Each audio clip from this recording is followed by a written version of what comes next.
오늘 말씀 듣기 전에 먼저 베드로전서 5장 7절로 10절 읽고 우리 지난주에 나누었던 영상 요약해서 함께 또 나누겠습니다.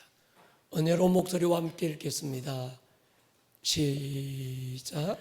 너희 염려를 다 주께 맡기라. 이는 그가 너희를 돌보심이라. 근신하라 깨어라. 너희 대적 마귀가 우는 사자같이 두루 다니며 삼킬 자를 찾나니 너희는 믿음을 굳건하게 하여 그를 대적하라. 이는 세상에 있는 너희 형제들도 동일한 고난을 당하는 줄을 알미라. 모든 은혜의 하나님 곧 그리스도 안에서 너희를 부르사 자기의 영원한 영광에 들어가게 하시니가 잠깐 고난을 당한 너희를 친히 온전하게 하시며 굳건하게 하시며 강하게 하시며 털을 견고하게 하시리라. 아멘. 오늘은 이 염려라는 주제를 가지고 말씀을 좀 나누었으면 좋겠습니다. 여러분, 하루 중에 염려하는 시간이 많은가요? 기도하는 시간이 많습니까? 여러분, 어떤 시간이 더 많습니까? 단 하루라도 아무 걱정 없이 살 수는 없을까요? 특히나 요즘 같으면 어디를 가서 누구를 만나도 그 자체만으로도 불안하고 두렵습니다. 무엇을 해도 염려고 아무것도 하지 않아도 불안합니다.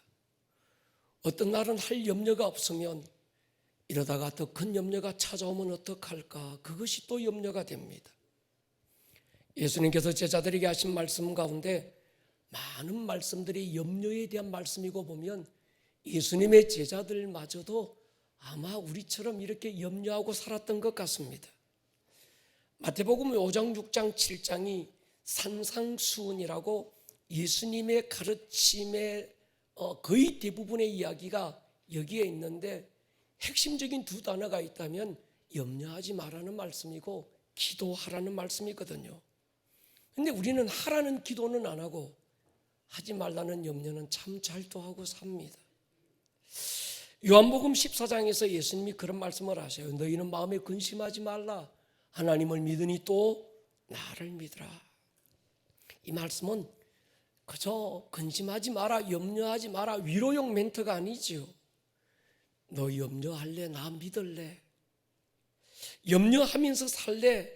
염려 내게 맡기고 믿으면서 살래? 믿음과 염려 중 하나를 선택하라는 말씀이거든요. 여러분들은 뭘 선택하시겠습니까? 믿음을 선택하시겠습니까? 염려를 선택하시겠습니까?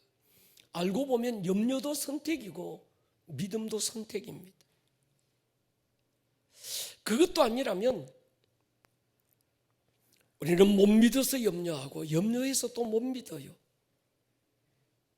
또 이유가 있다면 내 염려를 맡길 만큼 하나님과 별로 안 친한 것 같은 거예요. 우리가 친해야 맡기잖아요.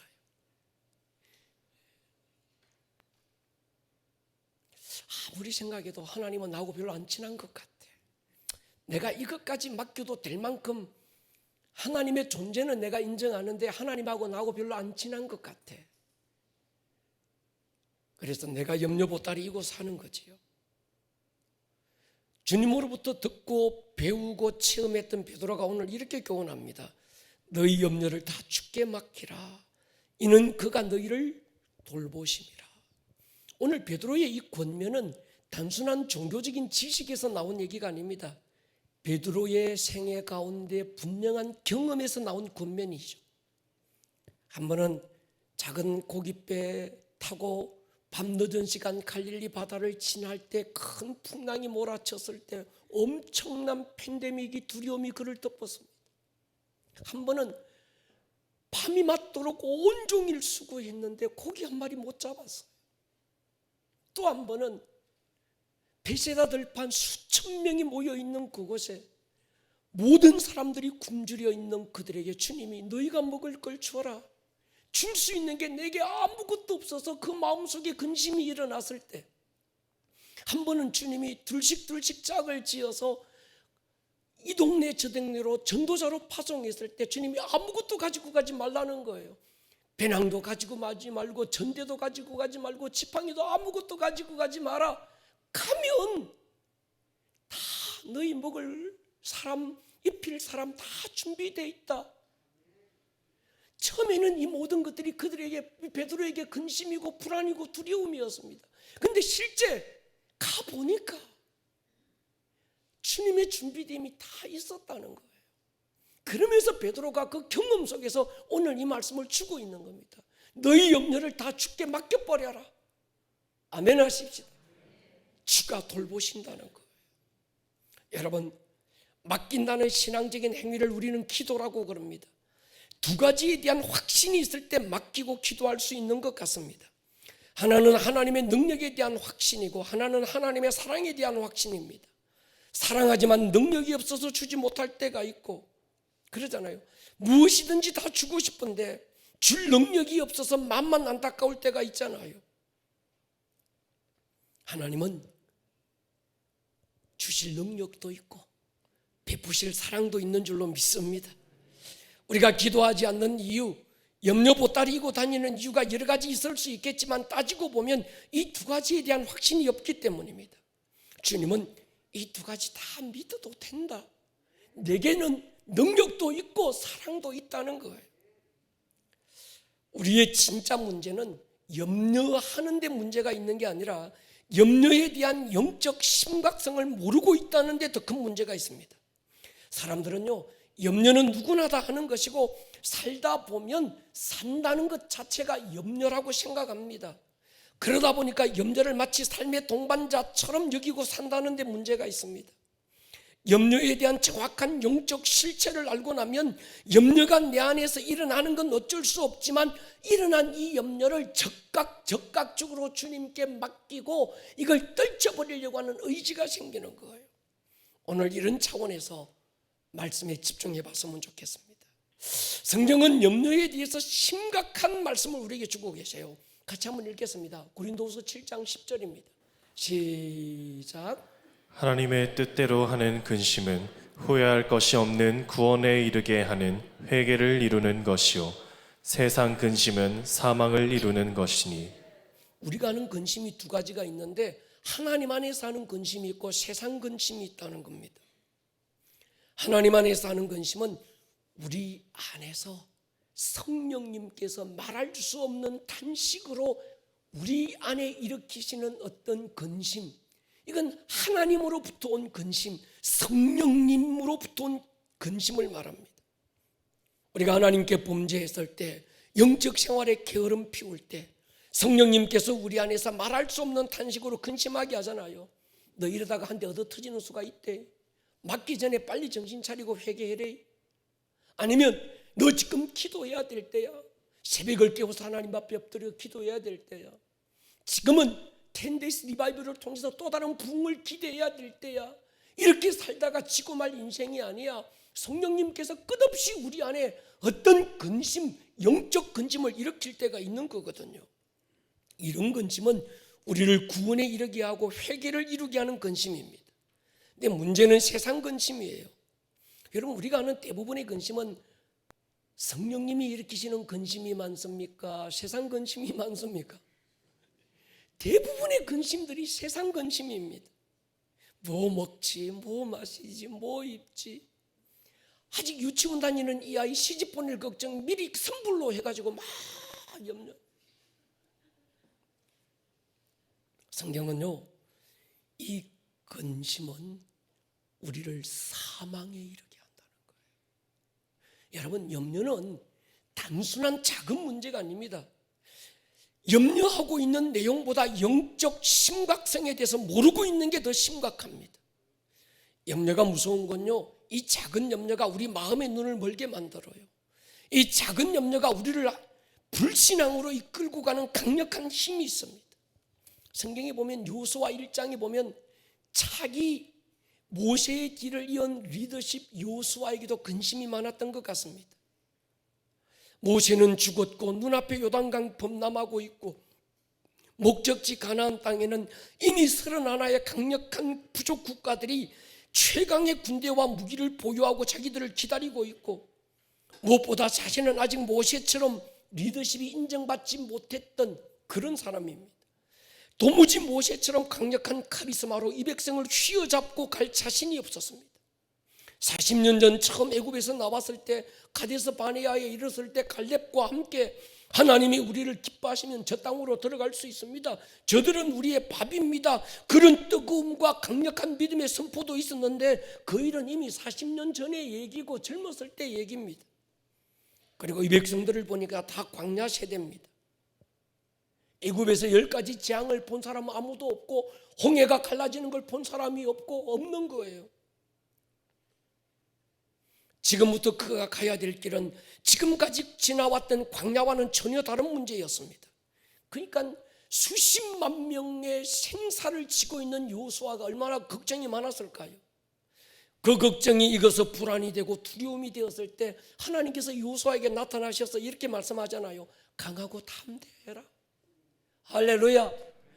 여호수아야, 염려하지 마라. 네가 할 건 염려가 아니라 말씀을 읽고 그 말씀을 주야로 묵상하는 거다. 염려는 내가 할게, 너는 말씀에 집중해라. 할렐루야. 여러분, 우리가 왜 염려가 됩니까? 내 힘으로 요단강 문제를 해결하려니까, 내 힘으로 여리고를 해결하려고 하니까 염려가 됩니다. 근데 여러분, 우리가 딱 깨놓고 보면 우리는 이미 예수와 함께 십자가에서 죽었습니다. 우리 안에 예수님이 계셔서 우리는 나로 사는 자가 아니라 내 안에 계신 예수님으로 사는 자들인 줄로 믿습니다. 모양만 다르지 우리도 매일 건널 수 없는 요단강 마주하고 넘을 수 없는 여리고를 만나잖아요. 여호수아처럼 두려워하고 염려하고 삽니다. 근데 강하고 담대해라, 염려하지 마라, 이 말씀은 여호수아에게만 하셨을까요? 오늘 우리에게도 동일하게 말씀하지 않으실까요? 저는 우리에게도 말씀하거든요. 아들아, 염려하지 마. 딸아, 염려하지 마라. 두려워하지 마라. 말씀하고 계시거든요. 염려는 우리 마음의 말씀을 들을 귀를 닫게 만드는 힘이 있습니다. 염려로 꽉 찬 사람은요, 설교를 들어도 귀에 안 들립니다. 여러분, 이 자리에 우리가 다 앉아 계시지만 지금 이 자리에 앉아서 예배 끝나고 나면 내가 무슨 문제 해결해야 되는데, 이 염려로 가득 찬 사람은 이 설교를 들어도 귀에 안 들립니다. 코로나가 어느 교회에서는 어떻게 터졌다는데, 코로나에 대한 어떤 염려와 두려움이 있는 사람은 이 예배의 자리에 나올 수도 없는 거예요. 몸은 예배의 자리에 앉았는데 마음은 온갖 염려로 가득 차 있어서 말씀이 뿌리를 내릴 틈이 없습니다. 찬송하는데도 감동이 없고 은혜가 안 됩니다. 제 얘기가 아니라 예수님의 말씀이죠. 마태복음 13장 보십시오. 가시떨기에 뿌려졌다는 것은 말씀을 틀어나 세상의 염려와, 이게 말씀이 막아버린다는 거예요. 그래서 결실하지 못하게 한다는 겁니다. 말씀을 들을 때 은혜가 될지 모르겠습니다. 근데 그 말씀이 뿌리를 내리지 못하고 예배당 문을 딱 놨으면 내가 뭘 들었는지, 내가 무슨 은혜를 받았는지, 내가 주님을 만나기나 했는지 전혀 예배를 드리지 않는 사람처럼 똑같이 또 사는 거예요. 과거로 또 돌아가는 겁니다. 그렇게 오랜 세월 예수 믿고, 그렇게 오랜 세월 설교 듣고, 그렇게 오랜 세월 성경을 읽어도 믿음이 안 자랍니다. 교회에서 받은 직분이 중하고 큰데도 믿음이 도무지 안 자라는 거예요. 왜 그럴까? 이 염려가 말씀이 뿌리를 내리지 못하도록 이게 가시덤불처럼 우리의 마음의 밭을 황폐하게 만든다는 거예요. 여러분, 염려가 이렇게 무섭습니다. 염려로 가득한 사람은 부르심의 자리로 나아갈 수 없습니다. 기드온에게 모여든 군대 보십시오. 32,000명으로 13만 5천 명을 상대해서 싸워야 될 때 얼마나 두려움이 있고 얼마나 염려가 있었겠어요. 근데 하나님은 염려와 두려움에 있는 사람 다 돌려보내고 물먹여보고 다 빼내는 겁니다. 두려움과 염려를 가득 안고 하나님의 싸움을 싸울 수 없고 부름의 자리로 나아갈 수 없기 때문인 거죠. 처음에는 뭔가 흉내내 볼 수 있을지 모르겠습니다. 그러나 또 다른 상황이 주어지면 검색과거로 또 돌아가는 거예요. 대표적인 사람이 마가라는 사람입니다. 바울이 마가를 데리고 전도 여행 떠나잖아요. 그런데 도중에 마가가 돌아와 버립니다. 왜요? 염려가 가득한 거예요. 그러니까 여러분, 이 작은 염려를 우리 마음속에 방치해 두고 있으면 이것이 부름의 자리로 나아가는 일에 걸림돌이 되고, 이것이 정말 하나님 앞에 헌신의 자리로 나아가는 일에 이게 또 방해가 되는 겁니다. 하나님이 우리에게 부르심의 자리로 부를 때가 있거든요. 남다른 헌신의 감동을 주실 때가 있거든요. 이유는 더 큰 복을 주기 위해서인 줄로 믿습니다. 근데 염려가 마음에 가득한 사람은 주판화를 튕기기 시작하는 겁니다. 1 더하기 1은 2고 2 더하기 2는 4고, 사람의 지식과 사람의 생각이 온통 이 염려로 가득 차니까 하나님이 내게 주시는 감동을 내가 순종할 틈이 없는 거예요. 누가복음 21장 보십시오. 너희는 스스로 조심하라. 그렇지 않으면 방탕함과 술 취함과 뭐요? 생활의 염려로 마음이 둔해진다. 마음이 둔해졌다, 이 말은 하나님의 말씀을 듣지만, 성령님의 감동을 듣지만 그것이 내게 아무런 감각이 없는 겁니다. 느낌이 없는 겁니다. 내 안에 믿음이 안 되는 겁니다. 찬송을 불러도 기쁨이 안 되는 겁니다. 이게 둔해졌다는 얘기입니다. 존재를 넘어서 부르심의 소망이 뭔지 아무 관심이 없습니다. 그런 면에서 우리가 술 취하고 방탕하고 생활의 염려는 같은 의미인 거죠. 우리가 술 취할 사람, 우리 여기 예배 앉아있는 사람 누가 있어요? 방탕하게 살 사람 별로 없잖아요. 근데 우리가 술은 취해서 살지 않아도 염려하고 사는 거예요. 근데 그게 또 찐개찐 똑같다는 얘기입니다. 성경은 지금. 여러분, 염려는요, 마귀가 일하는 텃밭입니다.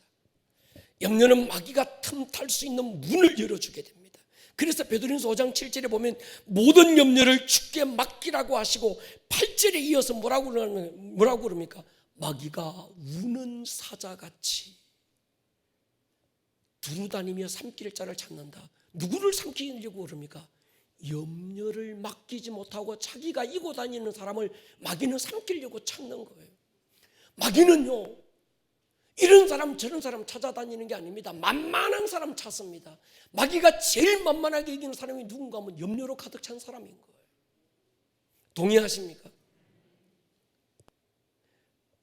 새가 내 머리 위에 똥 싸는 걸 우리가 어떻게 하겠어요? 날아가는 공중에 새에게 하기스를 채우겠습니까? 뭘 하겠습니까? 그러니까 우리가 어떻게 못하잖아요. 그러나 그 새가 내 머리 위에 둥지 틀고 있도록 내버려 두면 안 되잖아요. 둥지 틀 때마다 우리는 쫓아버리고. 할렐루야. 여러분, 염려라는 가라지가 내 마음에 뿌려지는 건 내 잘못이 아니지만 그걸 고이나 간직하고 귀하게 여기고 날마다 내 안에서 가꾸고 사는 건 문제가 된다, 이 말이에요. 에베소 4장 보십시오. 분을 내어도 죄를 짓지 말며 해가 지도록 분을 품지 마라. 뭐한다? 마귀에게 틈을 줄 수 있다. 여러분, 성경 어디에 마귀가 우는 사자처럼 삼킬 자를 찾는다, 굉장히 강력한 의조로 영적 공격에 대해서 표현한 적이 어디 있습니까? 근데 염려에 대해서 말씀하실 때는 굉장히 강력하게, 우리가 사소하게 여기고 우리가 대수롭지 않게 여기는 이 염려를 성경은 너무 강력하게 우리에게 지금 말씀하고 계시는 거예요. 염려라는 말, 메림나오, 나눈다는 뜻입니다. 작은 염려가 내 마음을 나누더니 결국은 하나님과 나 사이를 나누어 버릴 만큼 무서운 겁니다. 그러니까 여러분 마음에 일어나는 작은 염려를 방치하면 안 됩니다. 우리가 여러분 그거 하잖아요. 정기검진을 갔는데 의사가 확실하지는 않은데 이렇게 중량이 보여요. 그것도 작은 게 아니고 굉장히 한 3cm 정도 되는 큰 종량이 보입니다. 그래서 조직검사 한번 해보십시다. 이 말을 듣고 나면요, 가슴이 철렁 내려앉아서 조직검사 결과 나올 때까지 고민하고 막 다 하잖아요. 어떻게 하면 이 종양을 떼어버릴 것인가, 이게 악성인지 양성인지는 모르지만 하여튼 내 몸에 있다는 걸 알고 그 다음부터 우리 반응이 달라지잖아요. 그냥 내버려 둡니까? 그냥 이거 종량 있다 그러는데도 에이 있으면 있겠지만 에이 없어질 거야 안 이러시잖아요. 그렇습니까? 지 혼자 그렇습니까?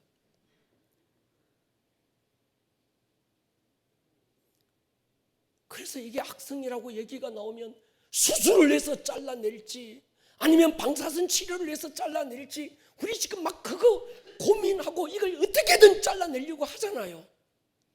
그냥 달고 다니실랍니까? 근데 염려는 왜 안 그러느냐는 거예요. 염려는 그것보다 훨씬 더 무서운데 우리는 염려는 그렇게 이걸 잘라내려고 노력 안 하는 거예요. 그냥 고이나 간직하고 있고 싶은지도 모르겠습니다. 여러분, 코로나 바이러스보다 더 무서운 건 코로나가 가져다 주는 염려고 더 잔인한 파급이 큰 겁니다. 여러분 이거요, 우리 교회도 제가 10days 리바이벌을 우리 목사님이 이런 어려운 때 왜 할까 이해를 못 하시는 분이 혹 있을 수 있겠습니다. 여러분 리더는, 영적인 리더는 오늘 내게 주어지는 이 사건의 배후에 일어나는 영적인 걸 보아야 됩니다. 그리고 이걸 진단하고 정확한 처방을 줄 수 있어야 합니다.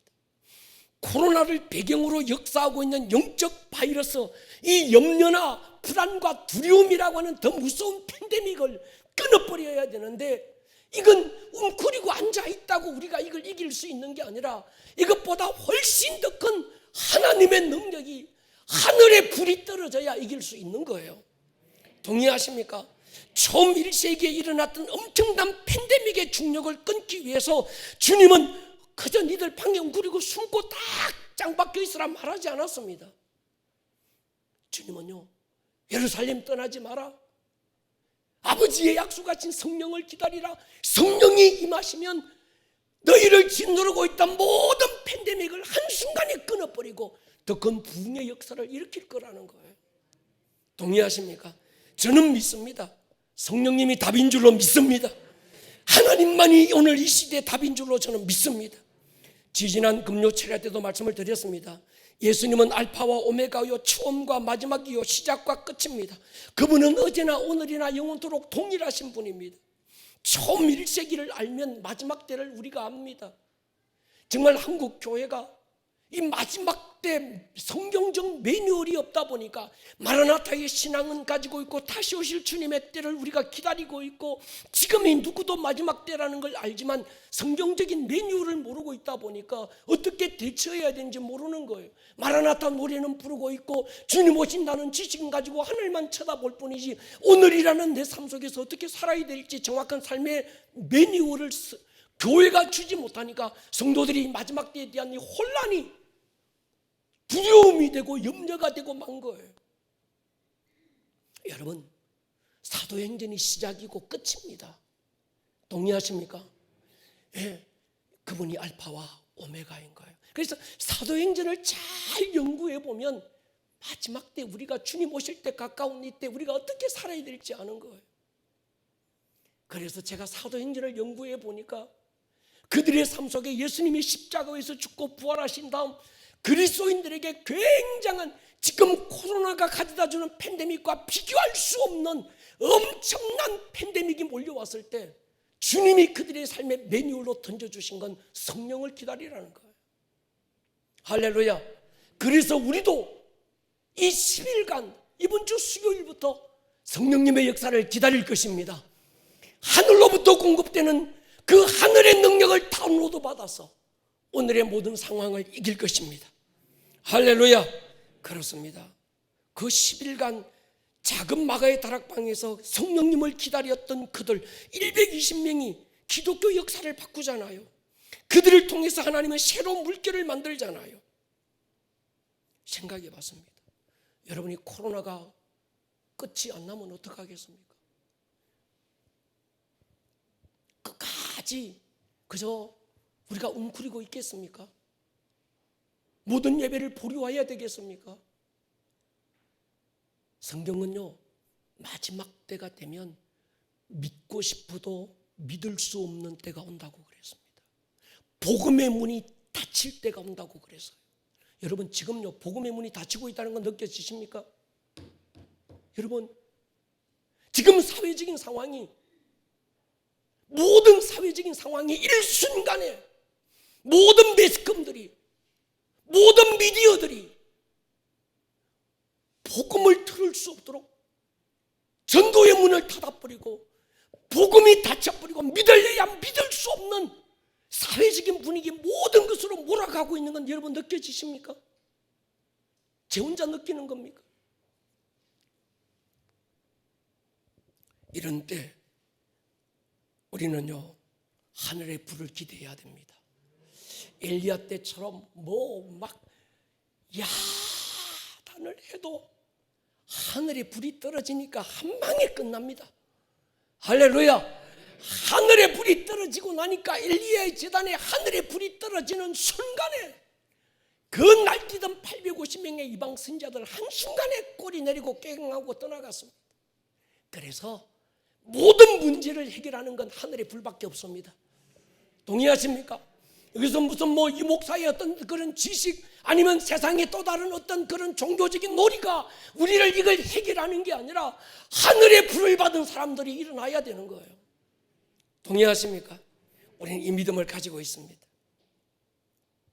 이 믿음을 가진다는 게 참 쉬운 게 아닙니다. 세상의 신념은요 내가 믿는 거예요. 모든 종교는 내가 믿는 겁니다. 우리의 신앙은 신념과 다릅니다.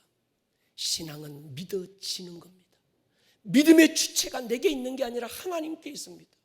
여러분 하나님이 주신 믿음이 아니고서야 하나님이 내 아버지라는 게 어떻게 믿어지겠어요? 이 말이나 됩니까? 2000년 전에 죽으신 예수 그리스도, 십자가 위에 달리신 예수의 피가 내 모든 죄를 사했다. 이게 도대체 어떻게 믿어나질 수 있겠습니까? 성령님이 내 안에 오셔서 오늘도 나를 인치시고 나와 함께하고 계신다는 이 지식이 어떻게 믿어지겠냐는 거예요. 믿어지게 하신 주의 은혜가 우리에게 있으니까 믿어지고, 동의하십니까? 믿어지니까 오늘 이 자리에 우리가 예배하고 있는 거 아니냐는 거예요.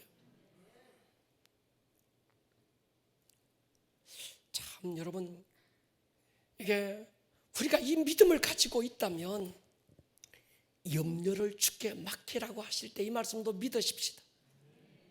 사람들이 그러다가 목사님 염려 맡기라고 하는데 내가 안 맡기고 싶어서 내가 끌어안고 다니는 줄 아십니까? 맡기고 싶은데 안 되는 걸 어떡합니까? 그래서 내가 밤잠을 못 자고 있고 막 이런 걸 목사님 내 답답한 마음을 좀 이해는 하십니까? 예, 인간적으로 충분히 이해가 됩니다. 근데 문제는요 안 맡겨진다고 생각하는 그게 더 문제입니다. 안 맡겨지는 걸 맡기라고 했겠습니까? 아멘. 맡기면 책임 안 질 건데 맡기라고 했겠습니까? 맡길 수 있으니까 맡기라고 하셨고, 할렐루야. 맡긴 건 적시로 책임질 것이기 때문에 맡기라고 하지 않았겠냐는 거예요. 그러니까 여러분 빨리 생각을 바꾸셔야 합니다. 염려는 주께 맡기라고 생긴 거예요. 생길 때마다 얼른 주님께 올려드리고, 동의하십니까? 우리는 자유해야 되는 거예요. 제가 언제 말씀을 드렸을 거예요. 제가 어렸을 때 저희 동네에 거지 여자분이 계셨어요. 조금 정신이 혼란스러운 분이었는데 늘 코에 구슬을 끼우고 다니고, 저희 동네 거기 다리가 하나 있었는데 다리 밑에 움막을 짓고 사셔서 우리는 아이들은 그분을 구슬 아줌마라고 불렀습니다. 이분이 24시간 가슴에 끌어안고 있는 큰 보따리가 하나 있었습니다. 개구쟁이 친구들에게는 궁금증을 자아내기에 충분했습니다. 저 보따리에 도대체 뭐가 있을까? 이분이 늘 웃고 다니셨는데 누가 그 보따리 손만 대도 굉장히 민감하게 반응하는, 그래서 친구들은 저게 뭔가 보물 지도가 있든지 아니면 굉장한 보물이 있을 거야 그렇게 생각하고 친구들끼리 작전을 짰습니다. 야, 내가 저 여자분을 조금 혼란스럽게 하고 있을 때 주의를 끌고 있을 테니까 너는 보따리를 들고 튀어라. 그리고 우리들이 아지트 산속에 모여서 저 보따리를 한번 풀어보자. 그래서 친구 몇 명과 함께 개구장이 짓을 한 거예요. 막 주의를 끌고 있을 때 친구 하나가 보따리를 들고 튀었습니다. 우리들이 아지트 산속에서 다 모여서 우리는 굉장한 기대감을 가지고 있었습니다. 보물 중에 보물이 나올 거야. 그런데요, 보따리를 탁 풀었는데 사계절 옷이 가득하더만요. 그것도 어른 옷이 아니라 애기 옷인데 사계절 옷이 꽉 차 있는 거예요.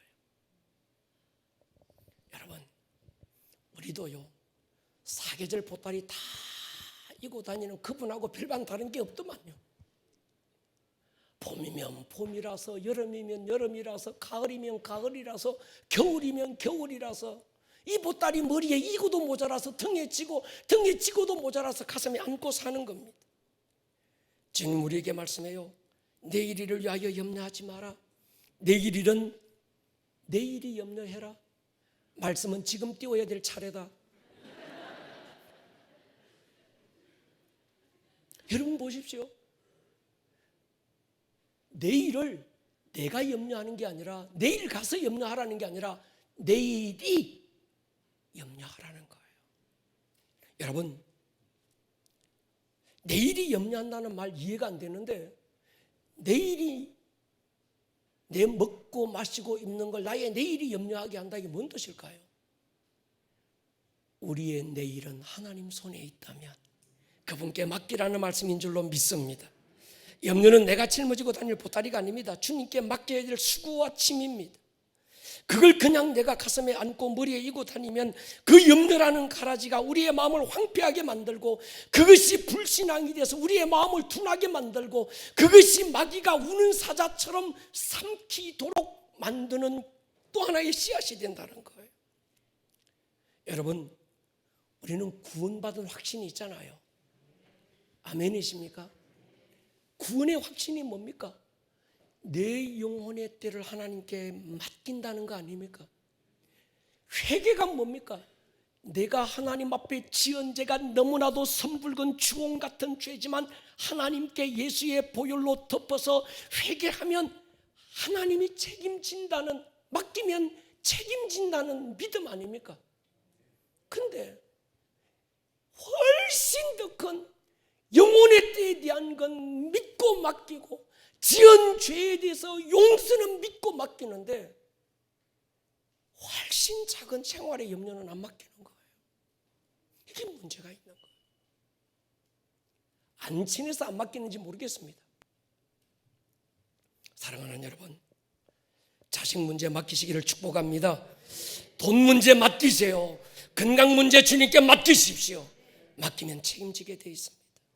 코로나에 대한 염려와 두려움 가지고 있지 마십시오. 뉴스를 보더라도 제발 뭐 특집 코로나 뭐 이거 24시간 그것만 얘기하는 그거 틀어놓고 있지 마세요. 염려하는 사람들 보면 염려할 거리만 봐요. 꼭 염려할 거리만 듣습니다. 어떤 분이 그래요. 목사님 안 걸리면 어떡하지요? 24시간 안 걸리면 어떡하지? 그 고민하고 염려하는 거예요. 그러니까 안 걸리든 암도 걸리겠다 그러면 내가 없는 암도 생기겠다. 24시간을 암 노래 부르는데 어떻게 암이 안 생기겠냐는 거예요. 여러분, 그런 거 좀 보지 말고 우리는 찬양하고 할렐루야 감사하고 기쁨을 선택하기로 결정하고, 일어나는 염려는 주께 맡겨버릴 수 있기를 주의 이름으로 축원합니다. 코로나도 마찬가지입니다.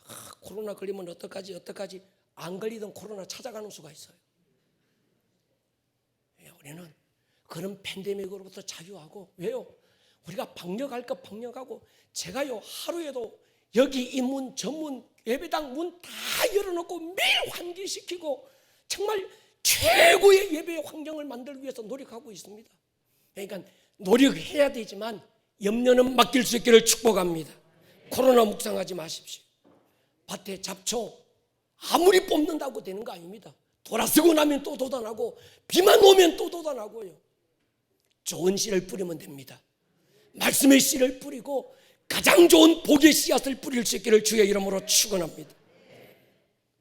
고백하자면 목사만큼 염려 많은 사람이 없습니다. 온 교인들이 목사님 이거 기도해 주세요, 저거 기도해 주세요. 그분들은 기도를 요청하는데 저는 그게 다 염려거리입니다. 머리 짊어지고 사는 거예요. 교회 건축 어떻게 하지? 애프터 코로나 이 어려운 상황에서 정말 이게 될까? 우리의 다음 세대는 어떡하지? 이거 뭐 성도 개개인의 모든 기도 제목마다 혼자서 이거 사는 거예요. 주님 제게 말씀하시더라고요.